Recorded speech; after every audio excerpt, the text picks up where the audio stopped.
Sino po kayo? Ay, isa akong minero.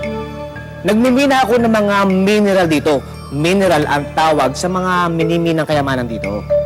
Kayamanan sa ilalim ng lupa? Pero mahirap mahanap yan. Kailangan humukay pa ng malalim para makuha lang yamang yan. Ganun po ba? Ano po ba yung kumikislap-kislap dyan, oh? Yan. Yan ang ginto. Ginto? Ha? Ang ganda na, Bobby! Ganda. Alam niyo bang maraming kayamanan ganyan sa Pilipinas? At ang pinakamayaman dyan ay ang Benguet, Mountain Province. Di po ba? Ginto ang ginagawang pintas, pulseras, at iba pang alahas. Ginto lang po ba nakukuha dito? Aba, hindi. Alam mo, marami din mga nakukuha kagaya ng mga bakal.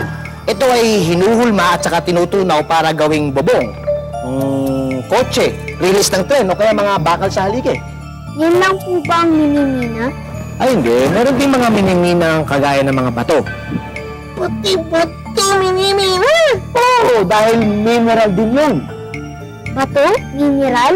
Oo, pero hindi basta-bastang bato. Ang tawag dyan ay... limestone. Limestone? Para saan naman po ginagamit yan? Ang limestone, yan yung ginagamit para gumawa ng semento. Yung ginagamit sa paggawa ng bahay, tulay at kasama? At alam niyo ba, limestone din ang ginagamit sa paggawa ng chalk.